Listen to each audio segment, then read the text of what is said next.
studied about science of class 8th, 5th chapter coal and petroleum. We use various material for our basic needs. हमें अपनी basic needs के लिए various material use करते हैं. Some of them are found in nature. कुछ nature में पाए जाते हैं. Some have been made of human efforts. और कुछ ह्यूमन एफर्ट्स के द्वारा बनाए जाते हैं. Does this list include air, water, soils and mineral. क्या ये लिस्ट इंक्लूड होती है एयर, वाटर और सॉइल्स और मिनरल्स की? Since all these are obtain from nature. ये सब नेचर से ऑब्टेन होता है. अब हम लोग in the light of the availability of various resources in nature and natural resources can be broadly classified into two kinds. अब ये नेचुरल रिसोर्सेज क्या होते हैं कि टू काइंड्स में डिवाइड होते हैं. एक होते हैं इनएग्जॉस्टेबल नेचुरल रिसोर्सेज, एक होता है एग्जॉस्टेबल नेचुरल रिसोर्सेज. अब इनएग्जॉस्टेबल नेचुरल रिसोर्सेज जो होते हैं, these resources are present in unlimited quantity in nature. ये क्या होता है, अनलिमिटेड क्वांटिटी में नेचर में पाए जाते हैं. Are not likely to be exhausted by human activities. और ये ह्यूमन एक्टिविटी से एग्जॉस्ट नहीं होते हैं. क्यों? For example they are sunlight and air. ये ह्यूमन एक्टिविटी से एग्जॉस्ट नहीं हो सकते क्योंकि ये नेचुरल है. एग्जॉस्टेबल नेचुरल रिसोर्सेज क्या होते हैं? The amount of this resources in nature is limited. इसका जो अमाउंट ऑफ रिसोर्स होता है वो लिमिटेड होता है. They can be exhausted by human activity. ये ह्यूमन एक्टिविटी से एग्जॉस्ट हो सकते हैं. For example resources are forest, wild life, minerals, coal, petroleum, natural gas etcetera. ये ह्यूमन एक्टिविटी से एग्जॉस्ट हो सकते हैं. Assume that the eatable in the container represent the total availability of an exhaustible natural resources like coal, petroleum, natural gas. अब इसमें क्या बोला गया है? assume करना है in the container represent the total availability of an exhaustible natural. एक container है, उसमें अवेलेबिलिटी है किसकी? एग्जॉस्टेबल नेचुरल रिसोर्स की. जैसे कि कोल है, पेट्रोलियम है, उसकी नेचुरल गैस है. ईच ग्रुप में have a different consumption pattern. Each group जो है डिफरेंट कंजप्शन पैटर्न फॉर्म्ड करता है. Are the earlier generation of any group too greedy? It may be that the earlier generation in some group were concern about coming generation and left for them. अब earlier generation क्या है? कुछ भी cover up करेगी about groups were concern about the coming generation and left something for them. और वो उसके लिए कुछ लेफ्ट करेगी. In this chapter, we will learn about some exhaustible natural resources like coal, petroleum and natural gas. इस chapter में हम लोग एग्जॉस्टेबल नेचुरल रिसोर्सेज के बारे में पढ़ेंगे जो कि कोल है, पेट्रोलियम है और नेचुरल गैसेज हैं. These are formed from the dead remain living organism. ये कैसे फॉर्म्ड होती हैं? एक dead living organism remaining parts, जो डेड चीज़ के जो रिमेनिंग पार्ट्स होते हैं उससे ये ऑब्टेन होती हैं. Fossils, for example fossils. So these are also known as fossil fuels. इसलिए इसको फॉसिल फ्यूल्स भी बोला जाता है. अब हम लोग डिस्कस करेंगे कोल के बारे में. You may have seen coal or heard about. It is an hard as a stone is black in colour. Coal क्या है? हार्ड होता है, एक स्टोन की तरह होता है और ब्लैक कलर में होता है. Coal is one of the fuel use to cook food. Coal एक ऐसा फ्यूल है जो खाना बनाने के काम आता है. Earlier it was use in railway. पहले के ज़माने में ये रेलवे में यूज़ किया जाता था. Engine to produce steam to run. Engine में स्टीम प्रोड्यूस करने के लिए कोल को यूज़ किया जाता था. It is also use to thermal power. Steam to run the engine. Engine run करने के, जब इंजन में कोल डाला जाता था तो वो एक स्टीम प्रोड्यूस करता था. वो स्टीम से इंजन जो है बहुत तेज चलता था. तो उसको रन करने के लिए कोल का यूज़ होता था. It is an also use in thermal power plant in to produce electricity. ये थर्मल पावर प्लांट में भी यूज़ होता है. किस लिए? इलेक्ट्रिसिटी प्रोड्यूस करने के लिए. Coal is also use as a fuel in various industries. Coal various industries में यूज़ किया जाता है. About 300 million year ago the earth has dense forest in low lying weatherland area. अब इसमें बताया गया 3 मिलियन ईयर्स पहले earth had a dense forest in low lying wetland area due to natural process like flooding. जैसे forest था उसमें क्या था कि नेचुरल बहुत घना जंगल हुआ करता था. उसमें क्या था? ड्यू टू नेचुरल प्रोसेस के जरिए flooding these forest got buried, जब बाढ़ आई वो ये फॉरेस्ट क्या हो गया, बरीड हो गए, सारे पानी में डूब गए। As forest got buried under the soil, soil के अंदर सारा फॉरेस्ट मिट्टी के अंदर दब गया। As more soil deposit over them, और उसके ऊपर और मिट्टी का डिपॉजिट हो गया। दे वर कंप्रेस्ड, और वो कंप्रेस्ड हो गए, दब गए। The temperature also rose as they sank deeper and deeper, और जैसे जैसे वो डीपर जाते गए वैसे वैसे उसका टेम्परेचर बढ़ता गया। Under high pressure and high temperature dead plants got slowly converted to coal, इसके हाई प्रेशर से और हाई टेम्परेचर होने के कारण डेड प्लांट्स जो थे वो स्लोली क्या हो गए, वो कन्वर्ट हो गए किसमें, कोल में। As coal contain mainly carbon, coal क्या कंटेन करता है, कार्बन को। The slow process of conversation of dead vegetation into a coal is called condensation, इसको क्या बोलते हैं, इस प्रोसेस को the slow process of conversation of dead vegetation into coal, slow process जो होता है कन्वर्सेशन का डेड वेजिटेशन में, इसमें conversation of dead vegetation into coal, dead vegetation का कोल में जो कन्वर्सेशन होता है उसको हम लोग कार्बोनाइजेशन बोलते हैं। Since it was formed from remain of vegetation, ये कैसे फॉर्म्ड होता है, it was form from remain of vegetation, vegetation की जो रिमेन पार्ट होते हैं उससे। Coal is also called a fossil fuel, इसीलिए कोल को फॉसल फ्यूल बोला जाता है। A coal mine is shore when heated in air, coal burn and produce mainly carbon dioxide, जब कोल को हम बर्न करते हैं तो वो क्या प्रोड्यूस करता है, कार्बन डाइऑक्साइड गैस प्रोड्यूस करता है। Coal is processed in industry to get useful product such as coke, coal tar and coal gas. अब coke is a processed in industry, जब वो प्रोसेस किया जाता है इंडस्ट्री में तो some useful products such as coke, coal tar etcetera has been formed. तो coke क्या होता है, कोक वो पीने वाला कोक के बारे में डिस्कशन नहीं हो रहा है यहाँ पे ये कोक होता है जो कि एक tough, porous and black substance होता है। It is an almost pure form of carbon, वो एक प्योर फॉर्म ऑफ कार्बन का होता है।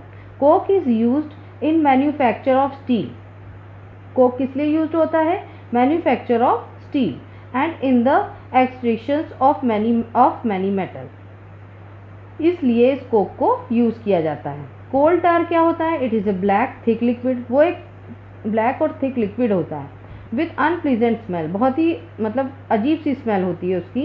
It is a mixture of about 200 substance, उसमें 200 सब्सटेंस मिले होते हैं। Products obtain from coal tar are used as starting material for manufacturing various substance used in everyday life and in the industry. अब इसमें बताया गया है जो product obtain from coal tar are used as starting material, ये एक starting material होता है for manufacturing various substance, manufacture करने के लिए डिफरेंट तरीके के सब्सटेंस को, used in everyday life and in industry, जो कि एवरीडे लाइफ में भी इस्तेमाल होते हैं और इंडस्ट्री में भी, like synthetic dyes, drugs, explosive, perfumes, plastic, paint, photographic materials etcetera. बहुत सारे ऐसे मटेरियल्स हैं जो इंडस्ट्री में भी इस्तेमाल होते हैं और जो हम लोग की डेली लाइफ में भी इस्तेमाल होते हैं। Interestingly balls used in ripple months and the other insects are also obtained from coal tar. कोल टार एक ऐसी चीज़ है जो कि इंडस्ट्रीज में भी यूज़ होती है और नॉर्मली भी यूज़ किया जाता है, उसके मटेरियल से कई चीज़ें ऑब्टेन होती हैं। कोल गैस क्या होता है, coal gas is obtain during the processing of coal to get coke. अब कोल गैस क्या होता है, obtain during the processing of coal, जब कोल का प्रोसेस होता है उसमें से जो गैस निकलती है उसको हम लोग कोल प्रोसेसिंग बोलते हैं। It is used as a fuel in many industry, उसको फ्यूल के उसमें यूज़ किया जाता है काफ़ी इंडस्ट्रीज़ में। Situated near the coal processing plant, और कि कहाँ पे, ज़्यादातर कोल प्रोसेसिंग प्लांट में। पेट्रोलियम के बारे में अब हम लोग डिस्कस करते हैं। You know that the petrol is use as a fuel in light automobiles such a motorcycle, scooter, car. अब जैसा कि हमको पता है कि पेट्रोल जो है कई ऑटोमोबाइल्स चलाने के लिए यूज़ किया जाता है, जैसे कि मोटरसाइकिल होता है, स्कूटर होता है, उसमें पेट्रोल डाला जाता है। Heavy motor vehicles like truck and tractor, heavy motor vehicles में भी यूज़ होता है, जैसे ट्रक होता है, ट्रैक्टर होता है, रन ऑन डीजल, ये डीजल से रन होता है। Petrol and diesel are obtain from natural resources called petroleum. अब ये कैसे ऑब्टेन होते हैं, from the natural resources called petroleum. ये नेचुरल रिसोर्स से ऑब्टेन होते हैं। The word petroleum is derived from the petra and petroleum. Petra and leum is, petra का मतलब होता है रॉक एंड लियम का मतलब होता है oil. As it is mined from the between the rock under the earth as shown. अब जैसा कि इसमें बताया गया है, it is mined from between the rock under earth. Do you know how petroleum is formed, कैसे petroleum बनता है, आपको पता है? Petroleum was form from organism living in the sea. किससे बनता है? जो कि ऑर्गेनिज्म जो होते हैं, जो कहाँ रहते हैं? सी में, समुद्र में। एज दीज ऑर्गेनिज्म डाइड, और ये ऑर्गेनिज्म डेड हो जाते हैं। Their body settled at the bottom of the sea, और उनकी बॉडी क्या होती है? सी की बॉटम में सेटल हो जाती है। एंड गॉट कवर्ड, और वो भी कवर्ड हो जाती है with layer of sand and clay. किससे कवर्ड हो जाती है? सैंड और क्ले से। Over million of year, absence of air, high temperature and high pressure, और काफ़ी टाइम तक, मिलियंस ऑफ ईयर्स तक एब्सेंस ऑफ एयर, एयर ना होने पे, और high temperature and high pressure होने पे transform the dead organism into petroleum, और वही डेड ऑर्गेनिज्म क्या होता है? पेट्रोलियम में और नेचुरल गैस में कन्वर्ट हो जाता है। It shows the deposit of petroleum and natural gas. वो ये डिपॉजिट ऑफ पेट्रोलियम और नेचुरल गैस को दिखाता है। You scenes that the layer containing petroleum oil gas is about that of water. Why is it so? Recall oil gas and lighter than water and do not mix. अब जैसा कि हम लोग ये जानते हैं कि जो ऑयल और gas are lighter than water, water से हल्की होती है, तो ये उसमें मिक्स नहीं हो सकती। Refining of petroleum, petroleum is a dark oily liquid, ये एक डार्क ऑयली लिक्विड होता है। It has unpleasant order. It is mixture of various constituents such as petroleum gas. ये किस चीज़ का मिक्सचर होता है? Such as petroleum gas, petrol, diesel, lubricant oil, wax etc. The process of separating the various constituent fractions of petroleum is known as refining. अब जैसा कि इसमें बताया गया है, separating the various constituent fractions of petroleum, कई जो constituent fractions होते हैं उनको separate किया जाता है, उसको हम लोग क्या बोलते हैं? refining. It is carried out in petroleum various constituent of petroleum and their uses. अब हम लोग जैसे ही सेपरेट करते हैं constituent fractions of petroleum is known as refining, इसको refining बोला जाता है। अब यहाँ पे क्या होता है? हम लोग it is carried out a petroleum various constituent of petrol, कई constituent इसमें carried होते हैं। अब हम लोग डिस्कस करेंगे नेचुरल गैस के बारे में। Natural gas is very important fossil fuel. It is easy to transport through pipes. Natural gas बहुत ही इंपॉर्टेंट फॉसिल फ्यूल्स होती है, वो इजीली हम लोग ट्रांसपोर्ट कर सकते हैं पाइप के द्वारा। Natural gas is stored under high pressure, ये किस में स्टोर होती है? अंडर हाई प्रेशर में। And compress natural gas CNG is use for power generation. किस लिए यूज किया जाता है सीएनजी को? पावर जनरेशन के लिए। It is now being used as a fuel to transport vehicle because is less polluted. अब इसको कैसे किया जाता है कि ट्रांसपोर्ट व्हीकल में आजकल इसलिए इस्तेमाल किया जाता है क्योंकि इससे क्या होता है? पॉल्यूशन लेस होता है। It is A clear fuel, it is A cleaner fuel. The great advantage of CNG is that it can B use directly for burning. ये किस लिए? ये डायरेक्टली यूज होती है बर्निंग के लिए। In the home and factories also, ये घर और फैक्ट्रीज में भी यूज होती है। Where it can be supplied through the pipe, और ये पाइप के द्वारा सप्लाई की जाती है। Such as network of pipeline exist in Vadodara में इसका नेटवर्क अवेलेबल है। Some parts of Delhi and other places, तो कुछ दिल्ली में भी है और कुछ अदर प्लेसेस में। Natural gas is also used as starting material for a manufacture of a number of chemical and fertilisers. Natural gas use होती है किस लिए? स्टार्टिंग मटेरियल फॉर मैन्युफैक्चरिंग के जो स्टार्टिंग मटेरियल्स के लिए of a number of chemical and fertilisers के लिए क्या होती है? नेचुरल गैस यूज की जाती है। India has a vast reserves of natural gases. In our country natural gas has been found in Tripura. अपनी कंट्री में नेचुरल गैस कहाँ फाउंड होती है? त्रिपुरा में, Rajasthan, Maharashtra and in the Krishna Godavari delta, इन जगहों पे नेचुरल गैस पाई जाती है।